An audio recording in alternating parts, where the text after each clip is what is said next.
গল্পের বাক্স বাই রোমানা নুপুর চ্যানেলে আমি রোমানা নুপুর আজ আপনাদের জন্য নিয়ে এসেছি বিভূতিভূষণ বন্দ্যোপাধ্যায়ের লেখা একটি উপন্যাস নিশিপদ্ম। আজ শুনবেন উপন্যাসটির প্রথম পর্ব। স্বামী কর্তৃক বিতাড়িতা পুষ্প হেঁটে চলেছে গ্রাম থেকে গ্রামান্তরে, ক্রোশ থেকে ক্রোশান্তরে। মাথার উপরে তার প্রখর রৌদ্র, চিন্তা কীটগুলো কিলবিল করছে মাথার মধ্যে। পেটে ক্ষুধার জ্বালা, সারা দেহে মনে অপমানার লাঞ্ছনার জ্বালা। পায়ের তলায় রৌদ্রদগ্ধ উত্তপ্ত মেঠো পথ, তবু কোনো দিকে কোনো ভ্রুক্ষেপ নেই। পুষ্পর শুধু বুকটা যেন জ্বলে পুড়ে খাক হয়ে যেতে চাইছে। তার স্বামী যে কোনোদিন তাকে এইভাবে মারধর করে বাড়ি থেকে দূর করে দিতে পারে, স্বপ্নেও ভাবিনি পুষ্প। নিঃসন্তান হওয়া ছাড়া তার যে আর কোনো অপরাধ আছে বলেও মনে হয় না পুষ্পর। কিন্তু তাতে আর কি দোষ? ভগবান যাকে বন্ধা করেন, নারী জীবনের সবচেয়ে বড় অভিশাপ অর্পণ করেছে তার উপরে। কিন্তু সে অভিশাপের দামও তো দিয়েছে পুষ্প, সীতারে বরণ করে। তবু কেন স্বামীর ঘরে তার ঠাঁই হল না? না হলে কেন এইভাবে চরম লাঞ্ছনা ভোগ করে তাকে আজ পথে এসে দাঁড়াতে হলো? এইসব নানান প্রশ্ন আজ জ্বালা ধরিয়ে দিচ্ছে পুষ্পর বুকে। মনের জ্বালা, দেহের জ্বালা, রোদের জ্বালা, পায়ের তলায় মাটির জ্বালা নিয়ে ছুটে চলেছে পুষ্প তার বাপের বাড়ি কার্তিকপুরের দিকে। কত পথ, কত গ্রাম পার হয়ে অবশেষে শান্ত মনে ক্লান্ত দেহে পুষ্প এসে পৌঁছল তার লক্ষ্যস্থলে, তার আবাল্যের স্মৃতিবিজড়িত কার্তিকপুরে। রাস্তার ধারে হারাধন মুখুজ্জের বাড়ির বৈঠকখানার সামনে দাঁড়িয়ে নেপাল বাড়ুজ্যের সাথে কথা বলছিলেন হারাধন মুখুজ্জে। নেপাল বাড়ুজ্যে হঠাৎ অদূরে পুষ্পকে পোটলা বগলে আসতে দেখে কথা থামিয়ে চোখের গগলসটা খুলে ফেলে ভালো করে একবার পুষ্পকে দেখে নিয়ে বিস্মিত হয়ে নিজের মনে বললেন, কে? পুষ্প না? হারাধন বলেন, কে পুষ্প? ততক্ষণে পুষ্প প্রায় ওদের সামনে এসে গেছে। নেপাল বাড়ুজ্যে বলছি বলে পুষ্পর দিকে দুপা এগিয়ে দেতো হাসি হেসে গদগদ হয়ে বলেন, কে রে, পুষ্প নাকি? শ্বশুর বাড়ি থেকে আসছিস? হ্যাঁ কাকাবাবু, বলে পুষ্প মাথা নামিয়ে তাড়াতাড়ি তাদের সামনে চলে যায়। নেপাল বাড়ুজ্যে আর কিছু বলতে গিয়ে সুযোগ না পেয়ে চুপ করে যান। লোভাতুর দৃষ্টিতে তাকিয়ে থাকেন পুষ্পর গমন পথের দিকে। হারাধনের তার চমক ভাঙে। মেয়েটি কে নেপালদা? নেপাল একটু খতিয়ে আমতা আমতা করে বলেন, ও মানে পূর্বপাড়ায় দোলগোবিন্দ বৈষ্ণব ছিল, তারই মেয়ে পুষ্প। ঠিক চিনতে পারলাম না তো নেপালদা। কি করে চিনবে বলো হারাধন? কলকাতায় পড়তে পড়তে তো তোমায় চাকরি নিতে হলো, তারপর থেকে তো গ্রাম ছাড়া। নেহাত তোমার স্ত্রী মানে ভুতুর মা গত হলো, তাই ওই ছেলেটার জন্য রোজ ডেইলি প্যাসেঞ্জারি করছো। এর আগে এতদিন ধরে গ্রামের সঙ্গে তোমার সম্পর্ক ছিল কতটুকু যে তুমি গ্রামের সবাইকে চিনবে? হারাধন তার মৃতা স্ত্রীর কথা ভাবতে ভাবতেই একটু উদাসভাবে বলেন, তা ঠিক, ভুতুর মা না মারা গেলে গ্রামের সঙ্গে হয়তো এতটা জড়িয়ে পড়তে হতো না। নেপাল ও হারাধনের মধ্যে কথাবার্তা চলতে থাকে। পুষ্প এদিকে বইচি আর আশশাওড়া জঙ্গলের পাশ দিয়ে, বসেদের পুকুর পাড়ের বিরাট আমবাগানের মধ্য দিয়ে, বাঁধানো ঘাটের পাশ দিয়ে হাঁটতে হাঁটতে প্রায় গ্রামের শেষ প্রান্তে এসে ডালপালার বেড়া দেওয়া জীর্ণ একটি খড় মাটির কুঁড়ে ঘরের সামনে এসে থামে। বেড়ার ভাঙা আগল ঠেলে উঠোনে এসে দাঁড়ায়। ঘরের দিকে মুখ করে ডাকে, মা, ও মা, মা।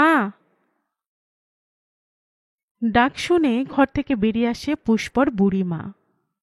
তার সমস্ত চুল শনের মতো সাদা, দেহ কুঁজো হয়ে নুয়ে পড়েছে। লাঠিতে ভর দিয়ে ধীরে ধীরে বুড়ি এগিয়ে এসে স্থির দৃষ্টে পুষ্পর মুখের দিকে চেয়ে তাকে চিনে নিয়ে অবাক হয়ে বলে, পুষ্প, হঠাৎ এলি যে? ভারী গলায় পুষ্প বলে, আমিও কি জানতাম মা, আমাকে এমনি করে হঠাৎ চলে আসতে হবে? বুড়ি বলে, জামাইয়ের সঙ্গে আবার ঝগড়া করে এলি নাকি? কম্পিত কণ্ঠে পুষ্প বলে, না মা, আমাকে বাধ্য হয়ে আসতে হয়েছে। বুড়ি অনুযোগের সুরে বলে, না না বাছা, এ তো ভালো কথা নয়। কথা নাই বার্তা নাই, স্বামীর ঘর থেকে শুধু শুধু চলে আসা। ছলছল চোখে পুষ্প বলে, শুধু শুধু আসিনি মা, তোমার জামাইয়ের মার খেয়ে খেয়ে আমার সারা গা কালি হয়ে গেছে। বুড়ি বলে, নিশ্চয় তুই কিছু করেছিলি, নইলে শুধু শুধু মারবে কেন? পুষ্প যেন আর জ্বালার উপর জ্বালা সহ্য করতে পারছে না, তাই একটু ঝংকার দিয়ে বলে, কেন, তুমি জানো না তোমার জামাইয়ের চরিত্রের? বুড়ির কণ্ঠস্বর কেমন একটু শক্ত হয়ে ওঠে, বলে, জানি, তবু তোকে তার কাছেই ফিরে যেতে হবে। বলে পুষ্পর করুণ মুখের দিকে চেয়ে বুড়ির কণ্ঠস্বরটা যেন আবার নরম হয়ে আসে। পুষ্পর দিকে একটু এগিয়ে তার গায়ে মাথায় হাত বুলিয়ে বলে, স্বামীর ঘর ছাড়া মেয়ে মানুষের আর গতি কি মা? লাথি ছাঁটা খেয়েও সেইখানেই পড়ে থাকতে হবে। পুষ্পর দু চোখে যেন অশ্রুর বান ডেকে আসে। কান্নায় ভেঙে পড়ে পুষ্প বলে, তাই তো ছিলাম, শুধু লাথি ঝাঁটা কেন, মার খেয়ে খেয়ে আমার পিঠটা তুমি খুলে দেখো, অনেক দগদগে ঘা এখনো শুকায়নি। দেহের জ্বালা, মনের জ্বালা আমি অনেক সয়েছি। বুড়ি পুষ্পর চোখ মুছিয়ে দিতে দিতে বলে, পুষ্প। পুষ্প থামে না, কাঁদতে কাঁদতে বলে চলে, আমার ছেলে হয়নি বলে তোমার জামাই আবার বিয়ে করে আমার সতীনকে ঘরে এনেছে। সে দুঃখ, সে জ্বালাও আমি সহ্য করেছি মা, তবুও তবুও আমার ভাগ্যে। আর বলতে পারে না পুষ্প, কান্নায় তার কণ্ঠ রোধ হয়ে আসে। মায়ের বুকে মুখ গুজে ফুঁপিয়ে ফুঁপিয়ে কাঁদতে থাকে। বুড়িমা তার গায়ে মাথায় হাত বুলিয়ে সান্ত্বনা দিয়ে বলে, চুপ কর মা, চুপ কর, কাঁদিস নি, চুপ কর। পুষ্প কাঁদতে কাঁদতে বলে, আমি অমনি আসিনি মা, আমি লাথি মেরে দূর করে দিয়েছে।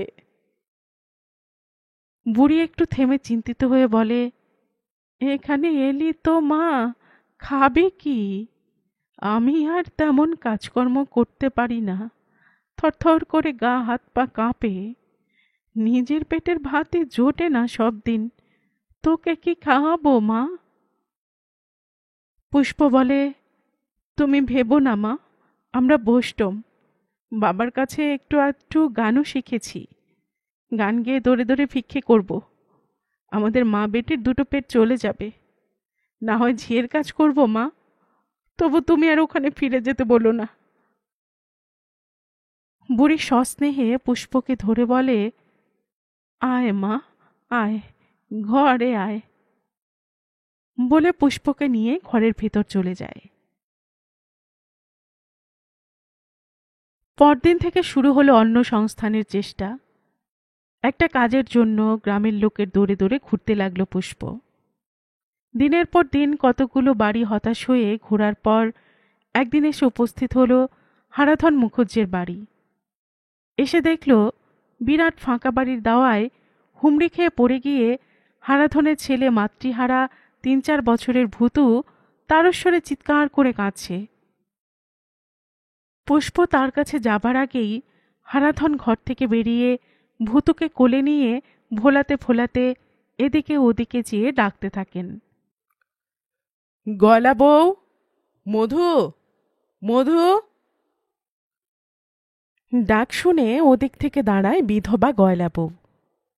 তাকে দেখে হারাধন বিস্তর স্বরে বলেন, তোমরা কি জন্য আছো বলতে পারো? দুজন লোক মিলে একটা ছেলের দেখাশোনা ঠিক মতন করতে পারো না? গয়লা বউ ভূতুকে কোলে নিয়ে অপরাধীর মতন মাথা নামিয়ে থাকে। হারাধন হঠাৎ পুষ্পের দিকে দৃষ্টি পড়তেই জিজ্ঞেস করেন, তুমি কিছু বলবে? পুষ্প বলে, হ্যাঁ দাদাবাবু, আমি আপনার কাছে এসেছি। আপনি লোক রাখবেন? হারাধন বলেন, লোক? না, লোক তো রয়েছে। গয়লা বউ রয়েছে, মধু রয়েছে, আর তো লোকের দরকার নেই। কেন, কে থাকবে? করুণ স্বরে পুষ্প বলে, আমিই থাকতাম। আমায় মাইনে লাগবে না দাদাবাবু, শুধু দুটো খেতে দেবেন। হারাধন বলেন, তোমার শ্বশুর বাড়িতে কি হলো? পুষ্প মুখ নামায়। গয়লা বউ বলে, ওর শ্বশুরবাড়ি এখন অসুরবাড়ি হয়ে গেছে। হারাধন বলেন, মানে? গয়লা বউ বলে, ওর স্বামী আরেকটা বিয়ে করে ওকে দূর করে দিয়েছে। হারাধন বলেন, তাই নাকি? এমন সময় হারাধনের বাড়ির চাকর মধু এসে হারাধনকে বলে, বাবু, নেপাল বাবু আপনাকে ডাকছেন। তুই বল, আমি আসছি। বলে হারাধন গয়লা বউকে বলেন, তুমি ওকে 4টি মুড়ি টুড়ি কিছু দিয়ে দাও। বলে হারাধন বাইরে যান। পুষ্প গয়লা বউয়ের কোলে ভূতকে দেখিয়ে বলে, এটি বুঝি দাদাবাবুর ছেলে? গয়লা বউ জবাব দেয়, হ্যাঁ। পুষ্প ভূতুর চিবুকে হাত দিয়ে আদর করে জিজ্ঞেস করে, নাম কি খোকা বাপুর? গয়লা বউ বলে, ভূতু। পুষ্প একটু হেসে বলে, হো মা, এমন সুন্দর সোনার পানা ছেলের নাম ভূতু? ছেলের মা কোথায়? গয়লা বউ জবাব দেয়, ওর মা আজ 2 বছর হলো মারা গেছে। ভূতু এ সময় হঠাৎ কেঁদে ওঠে। গয়লা বউ তাকে চুপ করানোর চেষ্টা করে। পুষ্প একটু চুপ করে থেকে সহানুভূতির সুরে বলে, আহা, তোমরাই ওর দেখাশোনা করো বুঝি? গয়লা বউ বলে, হ্যাঁ, যতদিন না ওর নতুন মা আসছে। তবে তার আর দেরি নাই, দাদাবাবুর এই মাসে বিয়ে। তুই দাঁড়া পুষ্প, আমি তোকে মুড়ি এনে দিই। বলে গয়লা বউ ভূতুকে কোল থেকে নামিয়ে রেখে মুড়ি আনতে যায়। পুষ্প ভূতুর কাছে এগিয়ে এসে সস্নেহে 2 হাত বাড়িয়ে আদর করে, বলে, খোকা বাবু, এসো কোলে নেই। তোমায় কত কত ফুল দেব, গাছ থেকে কুল পেড়ে এনে দেব। ভূত হাসি মুখে যায়। পুষ্প তাকে কোলে তুলে নিয়ে বুকে জড়িয়ে ধরে আদর করতে থাকে। ভাবে, ভগবান যদি তার কোলে এমন একটি ছেলে দিতেন, তাহলে তার ভাগ্য আজ এমনি দুর্ভোগে পরিণত হতো না। স্বামীর ঘর ছাড়া হয়ে দুমুঠো ভাতের জন্য তাকে এমনি করে লোকের দৌড়ে দৌড়ে ঘুরে বেড়াতে হতো না। কতই না স্বপ্নের জাল বুনেছিল পুষ্প, স্বামী, সংসার, সন্তান, কিন্তু কিছুই সফল হল না তার। স্বামীর সুখ তাও অদৃষ্টে সইল না। হঠাৎ গয়লা বউয়ের কথায় চমক ভাঙে পুষ্পর। নে পুষ্প, আঁচল পাত। পুষ্প দেখে কাঁসার থালায় মুড়ি নিয়ে এসেছে গয়লা বউ। পুষ্প ধীরে ধীরে ভূতুকে কোল থেকে নামিয়ে দিয়ে আঁচলটা বিছিয়ে দেয় গয়লা বউয়ের সামনে। গয়লা বউ তাতে ঢেলে দেয় থালার মুড়িগুলো। লজ্জায় মাথা নামিয়ে ধীরে ধীরে মুড়ির আঁচলে গাঁট দিতে দিতে বাড়ি থেকে বেরিয়ে যায় পুষ্প। হারাধনের বাইরের বৈঠকখানায় তখন অমল, হারাধন ও নেপাল বাড়ুজ্যের মধ্যে হারাধনের বিয়ের সম্বন্ধে কথাবার্তা চলছে। নেপাল বাড়ুজ্যে দেতো হাসি হাসতে হাসতে বলেন, এবার তোমার বিয়েতে কিন্তু ফুর্তি করব হারাধন। হারাধন বলেন, আরে দ্বিতীয় পক্ষের বিয়ের আবার ফুর্তি? নেহাত ওই ভূতটার জন্য বিয়ে করতে হচ্ছে, না হলে আর এই বয়সে। তার কথা শেষ করতে না দিয়ে নেপাল বাড়ুচে বলেন, আরে না না, তোমার আর বয়স কোথায়, বলতে গেলে তোমার বয়সের কত লোকের এখনো। বলেই হঠাৎ সদর দরজার দিকে তাকিয়ে পুষ্পকে বেরোতে দেখে নেপাল কথা থামিয়ে বলেন, পুষ্প না? পুষ্প বাড়ি থেকে বেরিয়ে কোনো দিকে না তাকিয়ে মাথা নামিয়ে তাড়াতাড়ি ওদের সামনে দিয়ে চলে যায়। নেপাল তার যাওয়ার দিকে তাকিয়ে থাকেন। হারাধন বলেন, মেয়েটা খুব বিপদে পড়েছে, আমার কাছে একটা কাজ চাইতে এসেছিল। তাচ্ছিল্যের সঙ্গে নেপাল বলে, আমার কাছেও গিয়েছিল দুদিন, আমি দূর করে দিয়েছি। বলে গলার স্বর নামিয়ে হারাধনের দিকে মুখটা এগিয়ে নিয়ে গিয়ে বলেন, আসলে কি জানো, মেয়েটার চরিত্রের খারাপ, বুঝলে না? একটু বিরক্তি বোধ করে হারাধন বলেন, থাক ওসব কথা। নেপাল বলেন, হ্যাঁ হ্যাঁ, যত সব ছোট লোকের কাণ্ড। তা বিয়ের দিন কবে ঠিক করলে? হারাধন বলেন, 26-এ। নেপাল উৎসাহিত হয়ে বলেন, 26-এ? তাহলে তো এসেই গেল, ভালো ভালো, শুভস্য শীঘ্রম।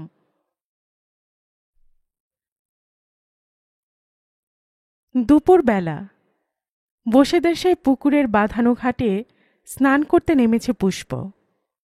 ঘাটে কেউ নেই, নির্জন শান্ত দুপুর। দূরে একটা উদাস করা ঘুঘুর ডাক শোনা যাচ্ছে। পুষ্প গলা জ্বলে দাঁড়িয়ে শুনছে ঘুঘুটা একটানা ডেকেই চলেছে। পুষ্প স্নান শেষ করে গামছাটা ভালো করে বুকে ঢেকে নিয়ে মাটির কলসিতে জল ভরে নিজের চিন্তায় মগ্ন হয়ে ধীরে ধীরে উঠে আসে জল থেকে। ঘাটের ধারে একটা গাছের আড়ালে লুকিয়েছিলেন নেপাল বাড়ুচে। আস্তে আস্তে পুষ্পর কাছে এগিয়ে আসেন। অতি সন্তর্পণে দরদে গলায় ডাকেন, পুষ্প। পুষ্প তাকে দেখেনি। হঠাৎ ডাক শুনে চমকে উঠে বলে, কে?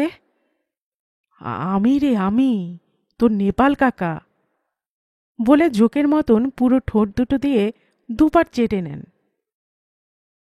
পুষ্প বিরক্তির স্বরে প্রশ্ন করে, কি চান আপনি? আমতামতা করে নেপাল বলেন, না, চাই না কিছুই। তুই কাজ চেয়েছিলি না, আমি তোকে কাজ দেব, তবে এখানে নয়। পুষ্প বলে, কোথায়? তুই তো জানিস, ব্যবসার ব্যাপারে আমাকে প্রায় কলকাতায় থাকতে হয়। সেখানে একটা ঘরও ভাড়া করেছি। যখন যাই নিজের হাতে দুটো ফুটিয়ে নেই। তাই বলছিলাম তুই সেই বাসাতেই থাকবি। বলে নেপাল আবার আগের মতন জিভ দিয়ে ঠোঁট চাটতে থাকেন। চিন্তিতভাবে পুষ্প বলে, কিন্তু কাকাবাবু। তার কথা শেষ করতে না দিয়েই নেপাল বলেন, কিন্তু কি রে, আমি তো ওর ভালোর জন্যই বলছি, এখানে তোকে কেউ কাজ দেবে না। পুষ্প তেমনি চিন্তিতভাবেই বলে, দেখি চেষ্টা করে, বুড়ো মা রয়েছেন তো, ওকে ছেড়ে যেতে ইচ্ছে করছে না। নেপাল বলেন, দেখ, ইচ্ছে হলে আমাকে বলিস। আচ্ছা। বলে পুষ্প কলসি কাকে হনহন করে চলে যায়। নেপাল লোভাতুর দৃষ্টিতে তার যাওয়ার দিকে তাকিয়ে থাকেন। পুষ্প বাড়িতে এসে একটা শতচ্ছিন্ন ময়লা কাপড় পরে ভিজে কাপড় গামছাটা উঠোনের দড়িতে মেলে দিচ্ছিল।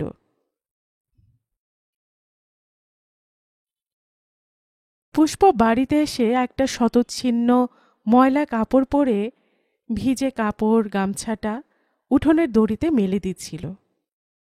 এমন সময় তার বুড়িমা লাঠিতে ভর দিয়ে বাইরে থেকে এসে দাওয়ায় বসে হাঁপাতে থাকে। পুষ্প লক্ষ্য করে বলে, কি হলো মা, ভর দুপুরে রোদ মাথায় করে কোথায় গেছিলে? বুড়ি হাঁপাতে হাঁপাতে বলেন, মরতে গেছিলাম, এমন গায়ের মুখে আগুন, দুটো পোড়া মুড়িও কি কারো জোটে না গো? পুষ্প কাপড় মেলতে মেলতেই বলে, লোকের আর দোষ কি মা, রোজ রোজ চাইতে গেলে কে কদিন দেবে? ঝঙ্কার দিয়ে বুড়ি বলে ওঠে, না, তোর বাপের জমিদারি আছে, বসে বসে খাবি। পুষ্প বলে, তোমার দুঃখ কষ্টের ভাত আমারও কি বসে বসে খেতে ইচ্ছে করছে মা? দেখছো না লোকের দৌড়ে দৌড়ে দিনরাত মাথা কুটে মরছি। এ গায়ে ঝি রাখবার মতন লোক কে আছে? যারা আছে তারা কেউ বলে স্বামীর চরিত্র খারাপ, তোকে দেখলে বাপু ভয় হয়। কেউ বলে সমস্ত ছেলে ঘরে, তোমাকে বিশ্বাস হয় না। তা আমি কি করব? বুড়ি বলে, তবে না খেয়ে মর, আমি এবার কি করব? পুষ্পর মুখটা করুণ হয়ে ওঠে, বলে, আমিও কি করব ভেবে পাচ্ছি না মা। কেউ কাজ দেয় না, ভিক্ষে যাইতে গেলে দূর দূর করে তাড়িয়ে দেয়। কি করব আমায় বলতে পারো? তিক্ত বিরক্ত স্বরে বুড়ি বলে, কি আর করবি, আজ তো ঘরে কিছু নাই। বুড়ো মানুষ পেটের জ্বালায় গা হাত পা দূর দূর করছে। দুপুর গড়িয়ে গেল, তুইও পেটে কাপড় বেঁধে পড়ে থাক, আমিও থাকি। পুষ্পর চোখ দুটো ছলছল করে ওঠে। কিছু না বলে হনহন করে বাড়ি থেকে বেরিয়ে যায়। বুড়ি ডাকে, পুষ্প, শোন শোন, এই ভর দুপুরে যাচ্ছিস কোথা? শোন। শোনে না, চলে যায়। পুষ্প লোকের বাড়ি বাড়ি ঘুরতে থাকে দুটি খাবারের আশায়। সে না হয় একবেলা না খেয়েও থাকতে পারে, কিন্তু তার বুড়ি মার যে খিদের জ্বালায় গা হাত পা থরথর করে কাঁপছে। মান অপমান ভয় লজ্জা সব কিছুকে অগ্রাহ্য করে পুষ্প ছুটে যায় একবারই, কিন্তু কোথাও কিছু পায় না।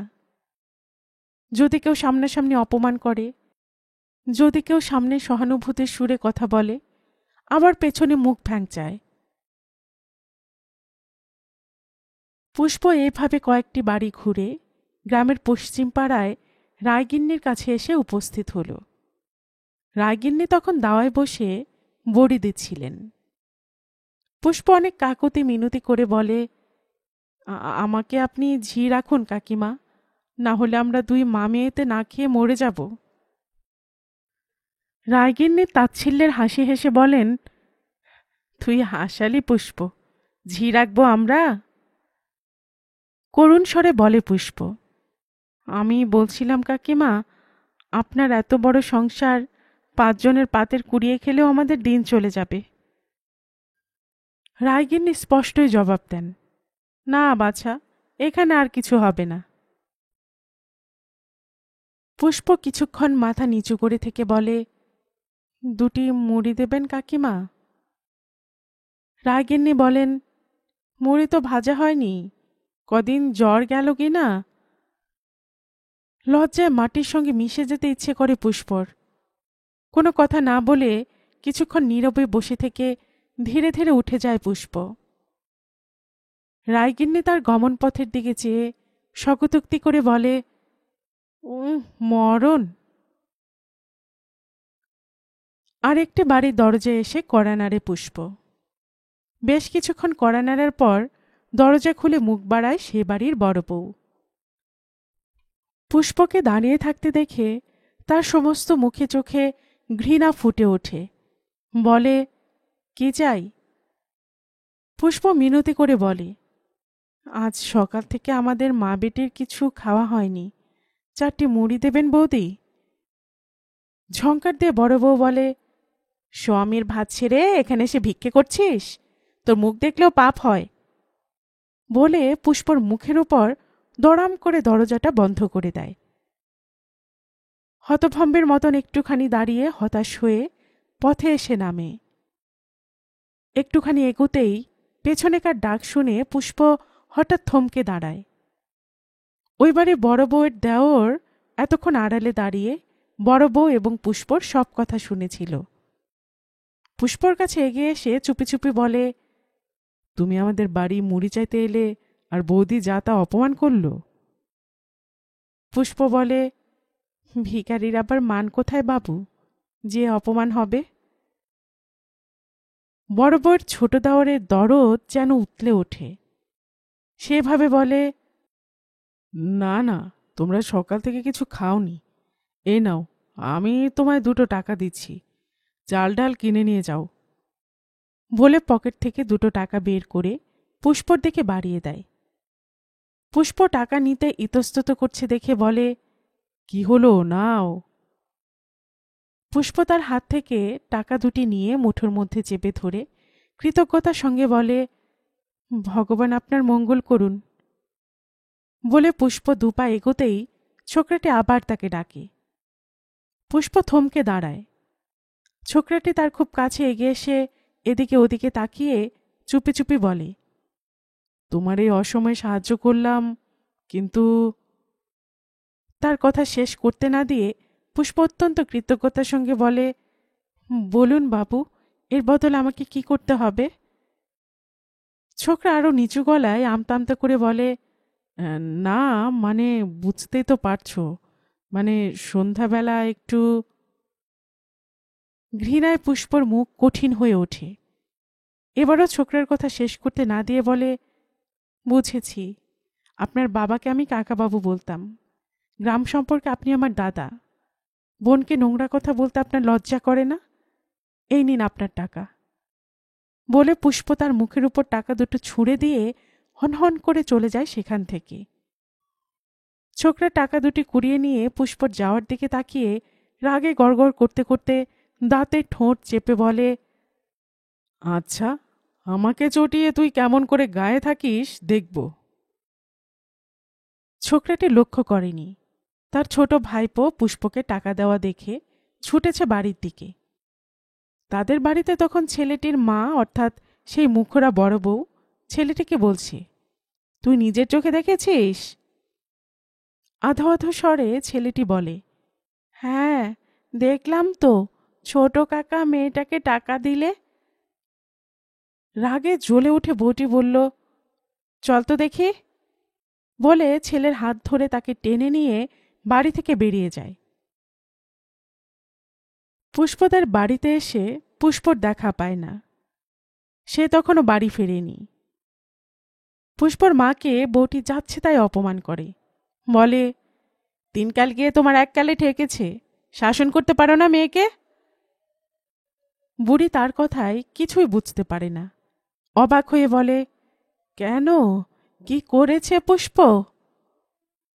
দাঁত চেপে বউটি বলে, টাকা টাকা, আমার ছোট দেওরের কাছ থেকে টাকা এনেছে, এক্ষুনি ফেরত দিক, নইলে আমি যাচ্ছে তাই করব। বুড়ি বলে, সে তো ফেরে নাই, আর আমি তো এসবের কিছুই জানি না মা। বউটি বলে, তা জানবে কেন? নিজের পেট চলছে না তাই মেয়েকে স্বামীর ভাত ছাড়িয়ে এনেছ, তাকে ভাঙিয়ে খাবে বলে? যত সব ছোট লোক। চুপ বৌদি, ছোট লোক আমরা নই, ছোট লোক তোমার দেওর। বলতে বলতে এক আঁচল কলমি শাক নিয়ে পুষ্প এগিয়ে আসে। রাগে দুঃখে অপমানে পুষ্পর বুড়িমা ঝাঁপিয়ে পড়ে পুষ্পর উপর লাঠি নিয়ে, তাকে এলোপাথারি মারতে মারতে বলে, ফেলে দে, ফেলে দে হতভাগী, কত টাকা নিয়ে এসেছিলি, ফেলে দে, তোর জন্য বুড়ো বয়সে আমাকে এই সব কথা শুনতে হলো। মর, মর তুই, গলায় দড়ি জোটে না তোর, বেরিয়ে যা, বেরিয়ে যা আমার বাড়ির থেকে, তোরও কালা মুখ আমি আর দেখতে চাই না, দূর হয়ে যা। বলতে বলতে বুড়ি রাগে কাঁপতে কাঁপতে ঘরে গিয়ে দরজাটা বন্ধ করে দেয়। পুষ্প এতক্ষণ পাথরের মতো দাঁড়িয়ে মার খাচ্ছিল, তার আঁচল থেকে শাকগুলো পায়ের তলায় পড়ে গেছে। পুষ্প ধীরে ধীরে বউটির দিকে মুখ তুলে বলে, স্বাদ মিটেছে তো বৌদি, এবার বাড়ি যাও, তোমার দেওরকে জিজ্ঞেস করো, টাকা আমি নেইনি, তোমার দেওর আমার ভাইয়ের মতন। ঝংকার দিয়ে ওঠে মুখরা বউটি, সতী সাবিত্রী, স্বামী কুলে কালি দিয়ে এখানে এসেছে লোকে সর্বনাশ করতে। বলে ছেলেটিকে টেনে নিয়ে, এই চল, বলে হনহন করে চলে যায়। পুষ্প ভাবে, ঘরের দিকে তাকিয়ে দেখে দরজা বন্ধ, পায়ের তলায় কলমি শাকগুলো পড়ে আছে। ওগুলোই ছিল আজকের ওদের মা ও মেয়ের একমাত্র খাবার। পুষ্প চিন্তা করে, ভদ্রভাবে বেঁচে থাকার কোনো পথই আজ আর তার সামনে খোলা নেই। এইভাবে গ্রামের লোকের ঘৃণা, তাচ্ছিল্য, অপমান আর কুলোকের কুদৃষ্টি থেকে কেমন করে বেঁচে থাকবে পুষ্প? আজ যদি তার রূপ যৌবনটা বাদ না সারত, তবু একটা কথা ছিল। অনেক চিন্তা করে দেখল পুষ্প, মৃত্যু ছাড়া তার আর উপায় নেই। এভাবে বেঁচে থাকার চেয়ে মরে বাঁচা অনেক সুখের, অনেক শান্তির। অনেক চিন্তা করে পুষ্প আত্মহত্যা করবার জন্য এসে দাঁড়ালো বসেদের সেই পুকুরটার বাঁধানো ঘাটে। হাতে তার একটি মাটির কলসি আর একগাছা খড়ের তৈরি দড়ি। কোথাও কোনো জনমানবের সাড়া শব্দ নেই। পুষ্প ধীরে ধীরে নেমে যায় সিঁড়ি বেয়ে। একটা দাঁড় কাক কাকা করে একটানা ডেকে চলেছে তার মাথার উপরে। কাকটা উঠছে, ঘুরছে আর ডাকছে কা কা কা। পুষ্পর মুখ চোখের ভাব কেমন যেন স্থির হয়ে আসে। ধীরে ধীরে কলসিটা কোলে নিয়ে গলায় দড়ি বেঁধে উঠে দাঁড়ায় পুষ্প। জলে ঝাঁপ দিতে যাবে এমন সময় কার ডাক শুনে ঘাটের ওপারের দিকে চমকে তাকায়। দেখে নেপাল বাড়ুচ্ছে। নেপাল তরতর করে সিঁড়ি বেয়ে ছুটে আসেন পুষ্পর কাছে। বলেন, এ কি, গলায় কলসি বেঁধে মরতে এসেছিস? কেন কেন মরবি কেন? আমি তো তোকে বলছি তুই আমার সঙ্গে চল, ভালো থাকবি, সুখে থাকবি। পুষ্প কিছু বলে না। পাথরের মূর্তির মতন নেপালের দিকে ফ্যালফ্যাল করে তাকিয়ে থাকে। নেপাল বলেন, ভাগ্যিস আমি এই পথ দিয়ে যাচ্ছিলাম, নইলে কি হতো বলো তো? বলতে বলতে পুষ্পর গলার বাঁধনটা খুলতে খুলতে বলেন, খোল, সব বাঁধন খুলে ফেল। বলে নিজের হাতে বাঁধন খুলে কলসিটা জলে ফেলে দিয়ে নেপাল বাড়ুজ্যে হাত ধরে ঘাট থেকে উঠিয়ে নিয়ে আসে পুষ্পকে। কাকটা তখনও ডাকছে কা কা কা।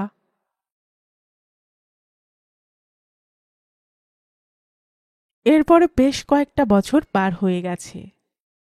পুষ্পকে আর এ তল্লাটের লোক দেখেনি। কেউ কেউ বলে সে নাকি কলকাতায় বারাঙ্গনার জীবনযাপন করছে। ইতিমধ্যে মুখুজ্জে যথাদিনে দ্বিতীয়বার বিবাহ করে কমলাকে ঘরে এনেছেন। হারাধনের আগের পক্ষের ছেলে ভূতু এখন 10-12 বছরের হয়েছে। মেয়েটি বড়, তার নাম লক্ষ্মী। তারপরে ছেলেটির নাম পাটু, আর তার পরেরটি এখন কমলার কোলে, তার নাম গাবু। কমলা এদের নিয়ে এখন সামলে উঠতে পারে না। হারাধন আগের মতোই সাত সকালে 4টি ভাত মুখে গুজে কলকাতা ট্রেন ধরেন, ফিরে আসেন সেই রাত্রে। নিজের কষ্ট তো আছেই, তার উপর স্বামীর এই কষ্ট কমলার অসহ্য লাগে। তাই কলকাতায় বাসা করার জন্য হারাধনকে দিনের পর দিন পীড়াপিড়ি করতে থাকে। কমলার কথায় হারাধন কলকাতায় বাসার খোঁজ করতে শুরু করলেন। একটা বাসাও জুটে গেল কয়েকদিনের মধ্যেই। 2 মাসের ভাড়া আগাম দিয়ে বাড়িওয়ালা মদনবাবুর কাছ থেকে রসিদ লিখিয়ে নিয়ে সামনে রবিবার আসবার দিন ঠিক করে হারাধন বাবু সেই বাড়ি থেকে বেরিয়ে এলেন। তখন বৃষ্টি শুরু হয়েছে দেখে মদনবাবু বলেন, আরে বৃষ্টি এসে গেল যে, একটু অপেক্ষা করে যান। হারাধন কিন্তু অপেক্ষা না করেই রাস্তায় নামলেন। 2 পা যেতে না যেতেই খুব চেপে বৃষ্টি নামল। হারাধন ছুটে গিয়ে একটি বাড়ির দাওয়ায় উঠে দাঁড়ালেন। সে বাড়ির জানালা দিয়ে হারাধনকে দেখে কে বলে তাড়াতাড়ি দরজা খুলে বেরিয়ে আসে পুষ্প। তার পরনে এখন দামি শাড়ি, গা ভর্তি গয়না, সাজগোজের বাহারি আলাদা। পুষ্প হারাধনের কাছে এসে বলে, আরে দাদাবাবু না? হারাধন চিনতে পারেন না, একটু হকচকিয়ে বলেন, কে আপনি? পুষ্প বলে, বারে চিনতে পারছেন না, আমি পুষ্প। হারাধন বলেন, পুষ্প? কে পুষ্প? পুষ্প বলে, আমি আপনাদের গায়ের মেয়ে, ভুলে গেলেন? আমার বাবার নাম দোলগোবিন্দ বৈষ্ণব, মনে পড়েছে? হারাধন বলেন, হ্যাঁ, মনে পড়েছে। তা তুমি এখানে কি করছো? পুষ্প একটু ইতস্তত করে বলে, আমি আমি নটি হয়েছি। এমন সময় ফরফর ফরত করে মেঘ গর্জন হয়, কোথায় যেন বাজ পড়ে, আবার বিদ্যুৎ চমকায়। হারাধন ভালো করে একবার পুষ্পকে দেখেন, তারপর এদিক ওদিক তাকাতে তাকাতে দেখেন এখানে ওখানে অনেক বারাঙ্গনা দাঁড়িয়ে আছে। এই পরিবেশ অসহ্য লাগে হারাধনের। পুষ্প বলে, আসুন দাদাবাবু, ভেতরে আসুন, বৃষ্টিতে যে ভিজে গেছেন। হারাধন দ্বিধা করেন। পুষ্প আবার বলে, আসুন দাদাবাবু, দয়া করে আসুন, ভিজবেন না, আসুন। হারাধন ইতস্তত করে বলেন, না না, মানে। পুষ্প হারাধনের ইতস্তত করার কারণ বুঝতে পেরে বলে, কোনো ভয় নেই দাদাবাবু, আমি আপনার বোনের মতন, আপনাকে পায়ের ধুলো দিতেই হবে আমার ঘরে, আসুন দাদাবাবু। পুষ্পের এমন প্রাণ খোলা অনুরোধ অগ্রাহ্য করতে পারেন না হারাধন। বাধ্য হয়ে পুষ্পর পিছু পিছু ঘরের ভেতর আসেন।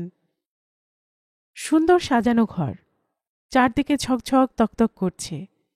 সুন্দর খাটে গদি আঁটা, বিছানা, বড় বড় তাকিয়া, বালিশ, চেয়ার, টেবিল, আলমারি, অর্ধনগ্ন নারী মূর্তির স্ট্যাচু, ক্যালেন্ডার ইত্যাদিও রয়েছে।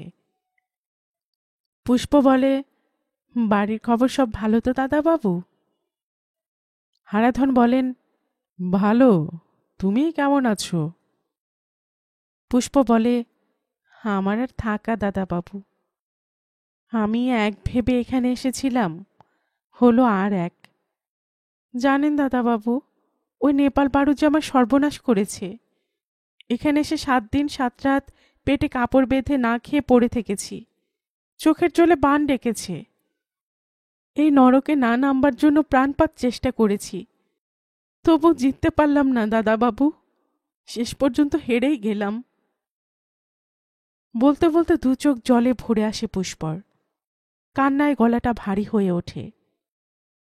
হারাধন মাথা নামিয়ে চুপ করে থাকেন। পুষ্প আঁচলে চোখ মুছে নিজেকে সামলে নিয়ে আবার বলে, তবে এখন ভালোই আছে দাদাবাবু। গায়ের যারা চাকরি দেয়নি, ভিক্ষে দেয়নি, তারাও এখন আমার এখানে এসে সেধে অনেক টাকা পয়সা দিয়ে রাত কাটাতে চায়। আরও কিছু বলতে যাচ্ছিল পুষ্প, হারাধন প্রসঙ্গ পাল্টে বলেন, বা, বেশ ঘরটি তো তোমার, কত ভাড়া দিতে হয়? পুষ্প বলে, বেশি নয় দাদাবাবু, বহুদিন আছে তো, 60 টাকা। আপনি বসুন দাদাবাবু, আপনার জন্য একটু জলখাবারের ব্যবস্থা করি। হারাধন বলেন, না না, আমি এখন কিছু খাবো না। পুষ্প বলে, তা হবে না দাদাবাবু, সে আমি শুনব না, কিছুতেই শুনব না, আপনি বসুন।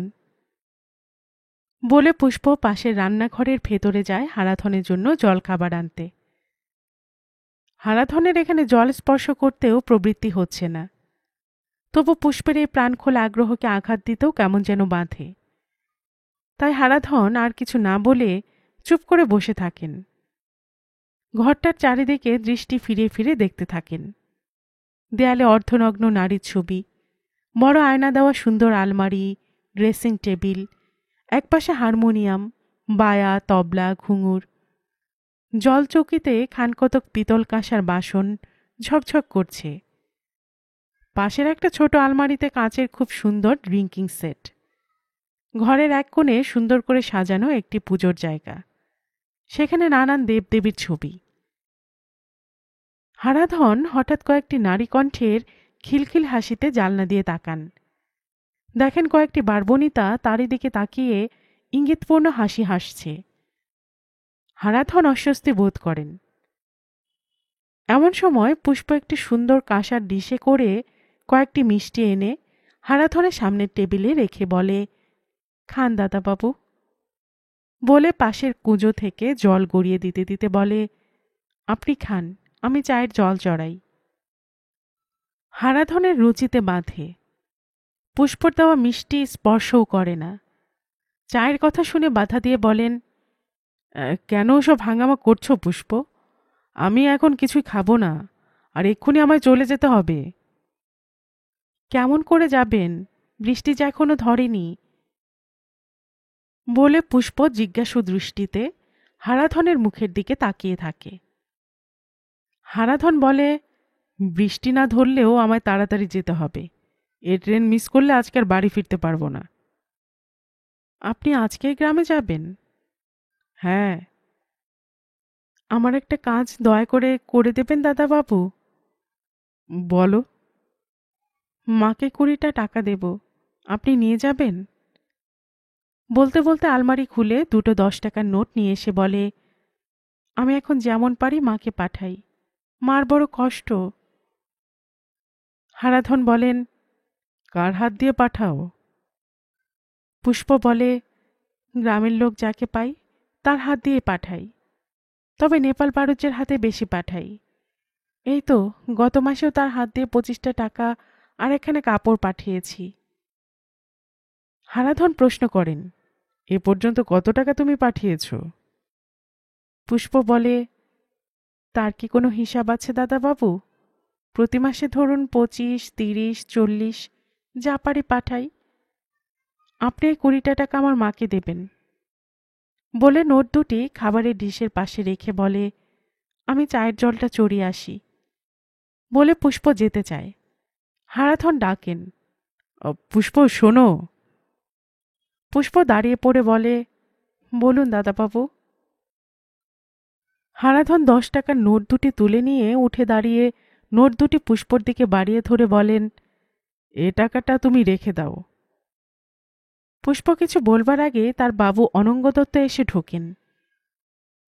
পুষ্প এবং হারাধনকে এ অবস্থায় দেখে থমকে দাঁড়ান। বলেন, বড় বেয়ারা টাইমে এসে পড়েছি। পুষ্প বলে, আপনার কোনো ভয় নেই, উনি আমার গ্রাম সম্পর্কে দাদা।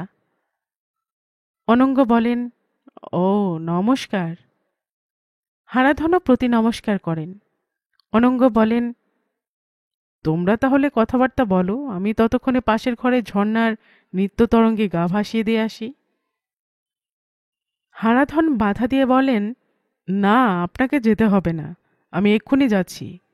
পুষ্প, টাকাগুলো রাখো।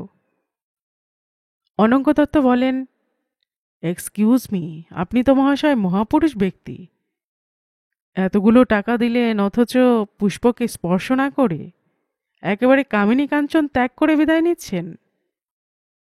গম্ভীরভাবে বলেন হারাধন, টাকাগুলো পুষ্পরই। পুষ্প বলে, হ্যাঁ, আমি দিয়েছি মাকে দেবার জন্য। অনঙ্গ বলেন, ও হ্যাঁ হ্যাঁ, তুমি তোমার মাকে মাসে মাসে হাত খরচ পাঠাও বটে, কিন্তু আপনি টাকা ফেরত দিচ্ছেন কেন? হারাধন বলেন, আর টাকা পাঠাবার দরকার হবে না। উৎসুক হয়ে পুষ্প প্রশ্ন করে, কেন? হারাধন বলেন, তোমার মা অনেক দিন হলো মারা গেছেন। চমকে উঠে পুষ্প বলে, সে কি, মারা গেছে? কই, ওরা তো কিছু বলেনি। হারাধন বলেন, তোমাকে আর কি বলবে, তুমি তো ওদের কাছে মরা, মরার কাছে মরার খবর দিয়ে লাভ কি? চলি। বলে জলখাবারের ডিশ চাপা দিয়ে নোট দুটি রেখে হারাধন চলে যায়। পুষ্প আলমারির একটা পাট ধরে চুপ করে দাঁড়িয়ে থাকে। তার দু চোখ বেয়ে অশ্রু গড়াতে থাকে। অনঙ্গ অস্বস্তি বোধ করেন। বাইরে ঝমঝম করে বৃষ্টি হচ্ছে। পাশের ঘরে ঝর্ণার নাচ খুব জমেছে। অনঙ্গ দেখেন ঝর্ণা খুব নেচে চলেছে। সারেঙ্গিওয়ালা ও তবলাচি খুব খান নেড়ে বাজাচ্ছে। ঝর্ণার ভক্তরা মুগ্ধ দৃষ্টিতে দেখছে। বাইরে তেমনি অবিশ্রান্ত বৃষ্টি পড়ছে। অনঙ্গ পুষ্পর দিকে ফিরে তাকান। পুষ্প কাঁদছে। ঝর্ণা তার ঘরে পুরোদমে নাচছে। আশপাশের অন্যান্য ঘরগুলো থেকেও নাচ, গান, হৈহুল্লোড়ের শব্দ ভেসে আসছে। অনঙ্গ দত্ত পুষ্পর জন্য নিয়ে আসা খাবারের ঠোঙাটা একটা ছোট আলমারির মাথায় রেখে পকেট থেকে হুইস্কির বোতলটা বের করে টেবিলে রাখতে গিয়ে দেখেন হারাধনের না খাওয়া মিষ্টির ডিশ, তার নিচে চাপা দেওয়া পুষ্পর মাকে পাঠানোর সেই 10 টাকার নোট দুটি। অনঙ্গ হুইস্কির বোতলটা তার পাশে নামিয়ে রেখে আবার একবার পুষ্পর দিকে তাকিয়ে দেখেন। পুষ্প ফুঁপিয়ে ফুঁপিয়ে কাঁদছে। অনঙ্গ বিচলিত হন। আশেপাশের গান বাজনা, হই হুল্লোড় কান্নাকে ছাপিয়ে উঠেছে। অনঙ্গ দেখেন ঝর্নার ঘরে নাচ আরও বেশি জমে উঠেছে। পুষ্প তেমনি কাঁদছে। দু চোখের জল তার বাধা মানছে না। অনঙ্গ ধীরে ধীরে তার কাছে এগিয়ে আসেন। সান্ত্বনা দিয়ে বলেন, পুষ্প, কেঁদো না। তুমি আজ যেখানে এসে দাঁড়িয়েছ সেখানে তোমার ওই বেদনাশ্রু স্যালাইন ওয়াটার, নোনতা জল ছাড়া আর কিছুই নয়। কেঁদো না। অনঙ্গর সান্ত্বনায় পুষ্প সংযত হয়, শান্ত হয়। অনঙ্গ পকেট থেকে রুমাল বের করে পুষ্পর চোখের জল মুছে দেন। পুষ্প বলে, আপনার জন্য খাবার নিয়ে আসি। অনঙ্গ হারাধনের সেই মিষ্টির ডিশটা দেখিয়ে বলেন, খাবার তো রয়েছে, আমার জন্য তোমায় আজ কিছুই করতে হবে না, আমি সব ব্যবস্থা করে নিচ্ছি। তুমি বসো, তবে কেঁদো না, কান্না আমি পছন্দ করি না।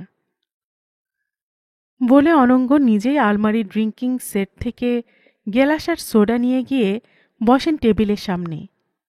ড্রিঙ্ক করতে শুরু করেন। পুষ্প বিছানার এক পাশে এসে উদাসভাবে বসে বসে মায়ের কথা ভাবতে থাকে। অনঙ্গ সিগারেট ধরিয়ে আবার হুইস্কি ঢালেন। কিভাবে মিষ্টির ডিশটা তোলেন। 10 টাকার নোট দুটি ফ্যানের হাওয়ায় উড়ে গিয়ে মেঝেতে পড়ে।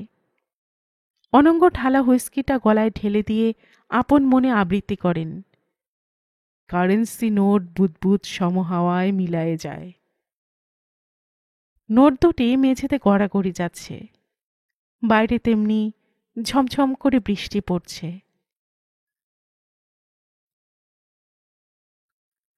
গল্পের বাক্স বাই রোমানানুপুর চ্যানেলে আমি রোমানানুপুর এতক্ষণ আপনাদের পড়ে শোনাচ্ছিলাম বিভূতিভূষণ বন্দ্যোপাধ্যায়ের লেখে একটি উপন্যাস নিশিপদ্ম এর প্রথম পর্ব। আপনারা যারা গল্পের বাক্স চ্যানেলের গল্প নতুন শুনছেন, আপনাদের সুবিধার্থে একটি বিনীত অনুরোধ, যদি আপনারা আরও এমন উপন্যাস শুনতে চান তবে নিচে সাবস্ক্রাইব বাটনে একটি ক্লিক করে রাখুন ও একটি লাইক করে রাখুন। এতে এই চ্যানেলের ভিডিওগুলি খুঁজে পেতে আপনাদের সুবিধা হবে। আর পাশে থাকা বেল বাটনটিও চেপে রাখুন যাতে নতুন কোনো উপন্যাস বা পর্ব দেওয়ার সাথে সাথেই আপনাদের কাছে নোটিফিকেশন চলে যায়। সবসময় সবাই খুব ভালো থাকুন, সুস্থ থাকুন, আনন্দে থাকুন, এই প্রার্থনা রইল।